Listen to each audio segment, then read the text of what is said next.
What is going on YouTube? It is Primitive here, and today I'm going to bring in you the finals of last night's locals at Rocky Mountain Collectibles. This is going to be between the blue hybrid on the left, and then on the right we're actually going to be having yellow Rasenmon, which is a deck that we haven't really seen too often, but Jesse here has been playing a bunch of it recently and wanted to go ahead and try and get a locals win with it. So all the way here in the finals, see if you can take it home versus what is probably the best deck in the format right now. So going to start off with the Strabimon and the Bokomon for the blue hybrid, and then we're going to have a TK for the Rasenmon player here, so that way they choke their opponent at 1 while also being able to search out an Andromon and prevent them from getting choked for the remainder of the game. So it's going to be a very strong play right there. When your opponent puts you at 3, being able to respond with the 4-cost Tamer is usually going to be fairly good. Going to go ahead and swing in right there. The Strabimon is going to live because it is the 3k Strabimon into the 2k Salamon, and then starting off with the starter deck Matt, so going to put them at 3, but now if they have any Digimon without Digivolution source, it's going to be able to gain a little bit of extra memory. So got to get that starter deck Matt. Wasn't able to fully fill out the memory as if they did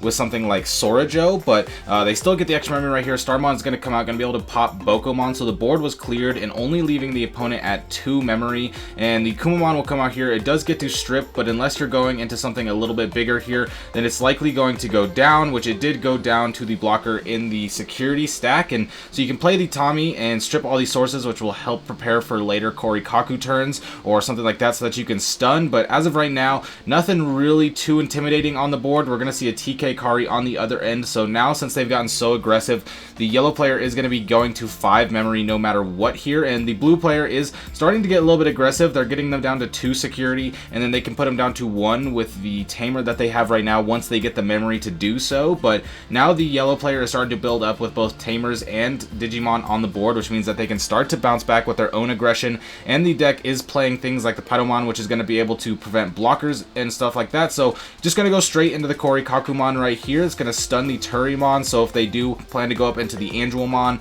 or anything like that, it's not going to be able to attack, so going to have to build up with one of their other rookies here, but still looking pretty good. If you can get rid of this Korikaku this turn, then you will be able to just leave your blue opponent with nothing on board, and that'll be pretty detrimental for them, because when you get your whole board cleared and your opponent has a lot of Digimon on board, then you're not able to go through with these stun turns. And so gonna go with the acid injection here, actually gonna trash the top security to be able to give the -5 here, and with the suspension of the TK card, that's gonna give the extra 1k to be able to get rid of that Korikakumon. They did have to trash their security to go down to 1 security left, but they were able to clear off what's on the board. Howling Memory Boost is going to come out, so the yellow player is still looking fairly good, because the blue player is only going to be able to have 1 swing maximum next turn without any Tamers, so you'll still live no matter what.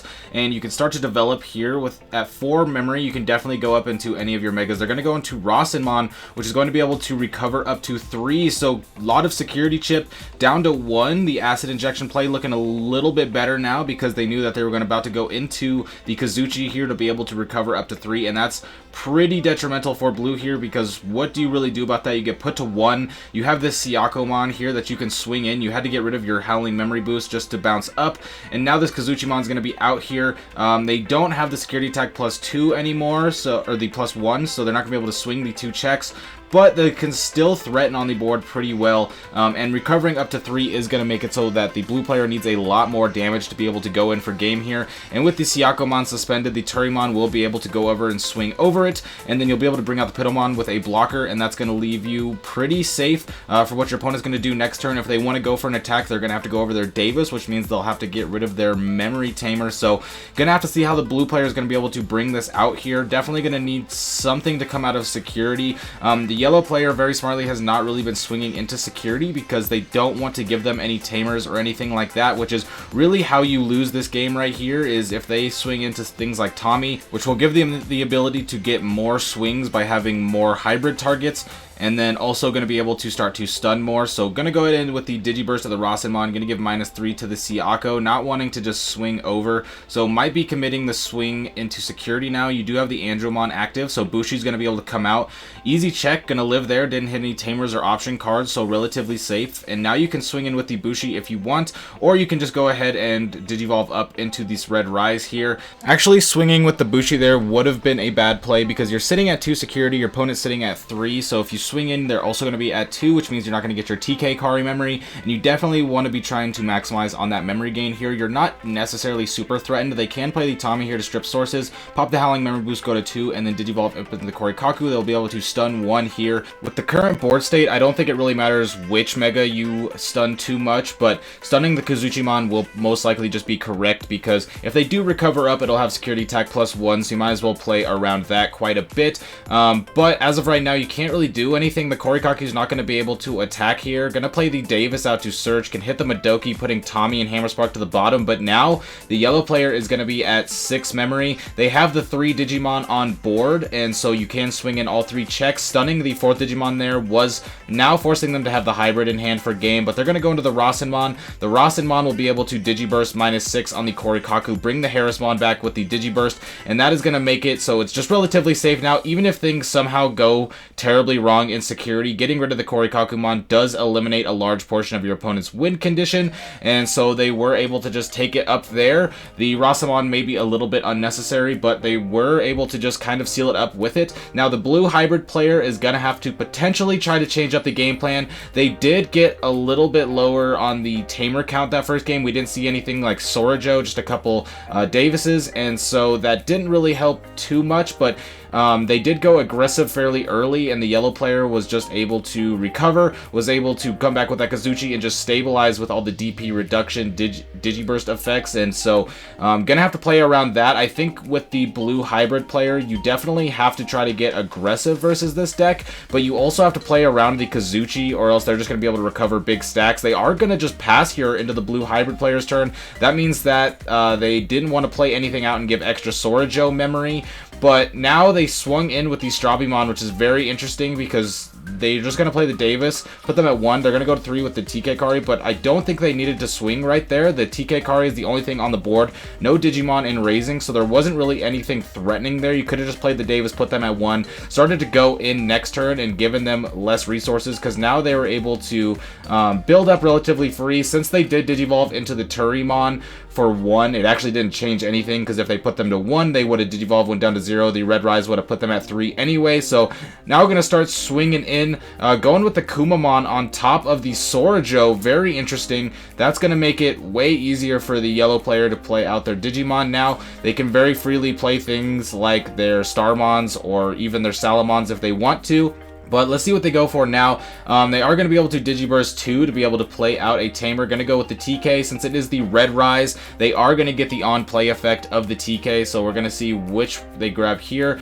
Gonna go ahead and grab a blocker out of there. That is a pretty decent card to have just because it will slow down the aggression. Having a 5k blocker shuts down these things like these Kumamons here, and so that will help a bit. Also shuts down the Syakumons from getting in. You do want to be generally careful of the blue hybrid going in, because now we're sitting at a position to where if this Kumamon does live, which realistically it's not going to, they would have 3 swings going into the next turn for the blue hybrid. It could potentially go in for games, so you're gonna have to go in with this Kumamon right here, and then having the defenses of the blockers as well as the Kazuchimon will be what's going to try to save you here. But we already have the Mega on the board with the Rasenmon, so they're gonna have to play or build up into another Mega here. Gonna play the Pulsemon relatively for free because they don't have to worry about anything as far as the Sorajos, but they're just gonna evolve into the blocker anyway, so now the Syakumon's not gonna be doing anything.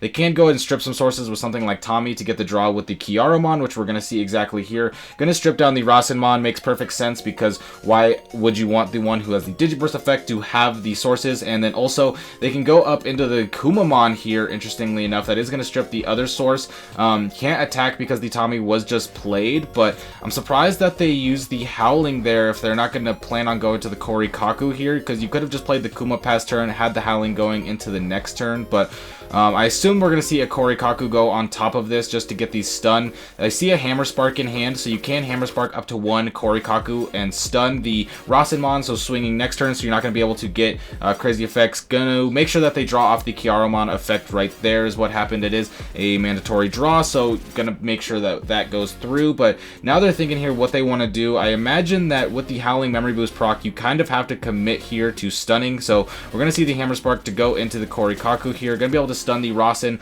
while also being able to get a cycle going, have another Korikaku in hand, it looks like, so they can continue to stun more, but that'll probably be for a future turn. Looks like they're considering playing out the mat. That is going to give you another Tamer on the board. Your opponent does go to 5, but now you're going to be going to 4 on your next turn, which is pretty good. That means you have enough memory to be able to go in for 2 hybrids right there. If you go and stun the blocker with the Tommy when attacking, you will be able to just swing in, but now the Andromon's going to give security attack -2 to, looks like, the Siakomon, so that's not going to happen now. And then the Rasenmon's going to be able to Digivolve for 2 because they have 2 security, and Digiverse to give -6 to the Korikaku, once again clearing it off. So the Rasenmons have been doing a ton of work this match, showing that when you build it up and you leave things on the board, the Rasenmon is just going to clear it off. So going into the turret in the back to start to build up, going up to 4, but the Siakomon has security attack -2 from the Andromon, so not going to be able to go for anything too crazy here. Going to go with the Kumamon, can attack with it this time, so you can go with that Korikaku on top of it. The other one, be able to Digivolve for 1, you'll be able to stun one of the other Digimon, and then maybe if you have a Beowulf, you can get up into that and start to get bounce the Korikaku back to start to get some more things going. But we haven't seen a Beowulf this whole set, now that I realize, so that is kind of a hindrance. That is something that you're definitely going to be wanting. Going to Howling up to 3 to play Stravi. We're searching here. There is the Beowulf going to be the only target to hit, so if there's another Hammer Spark, you can go up into it now. Your Digimon are relatively safe on the board right now because the Rasenmon don't have sources, so they can't Digiburst away, so you could just leave this as a Korikaku if you want. I would consider even Digivolving the other Korikaku on top of the Stravi to stun the other Rasenmon. They're going to go to 3 and then 5 anyway, and so this way is going to make it so that way they don't get any aggressive next turn, and now they wouldn't be able to swing over with the Korikaku. So we'll have to see if they go with the other Korikaku on top of the Strabi or what play they want to go for. They're actually just going to go, they're actually just going to Korikaku on top of that Korikaku. So relatively the same thing, except now if that stat goes down, then you don't have the ability to go in with the Beowulf. And now with the War Greymon coming out here, you're going to be able to Digiburst down one of these rookies. Then you're going to be able to swing over Korikaku, clear off the board, draw with the Upamon, and looks like a pretty decent turn right here. This is kind of why I was thinking that the Korikaku on top of the Strabi would be a little bit better, because now you'd still have it on the board. You'd be able to go to Beowulf and be able to bring it back, but then the Starmon's going to come out, give -4, and so the board has just been cleared. Now there's just the Davis on board with nothing in raising, so looking fairly rough. With no Tommy on board, that means that you're likely not going to be able to stun. And then here comes the Kazuchimon going from 0 security to 3, and that might just seal it up right there. I'm not too sure how the blue player could even possibly come back. Obviously they can go in with the Susanomon to be able to delete the Kazuchi, and then you'd be able to swing in for the 3 checks, but you don't have enough memory to be able to keep it on your turn and do it, and so I don't think that's going to be the most viable of strategies, because you can pop it, but if they have something like a Wyvern's Breath, which this deck plays multiple of, they can just play the Wyvern's Breath, pop the Susano going back into your turn, and then the game will just pretty much end going back into the yellow player's turn. So right now they're just cycling through their deck, seeing what they can do. As of right now, I think the game might just end right here. We're going to swing 2 checks, draw with the Upamon. The checks do strip the Kazuchi, but just a little bit too late. Starmon's going to swing in, Rasen's going to swing in, and then Rasen will swing in for a game. So going to be able to take it. The Rasenmon deck able to come in and get the locals win, just like Jesse was trying to get, but it was a well-fought match from the blue hybrid. They just definitely didn't have the draws there in the early portions of the 2 games, as well as might have done a little bit of mismanagement of the resources. But either way, it's cool to see an underdog deck come out and perform versus the top dog of blue hybrid. So if you enjoyed, be sure to like and subscribe, because I'll be bringing you even more BT7 content, including matches and deck lists. I'll catch you all next time. I hope you have a fantastic rest of your day. Peace out.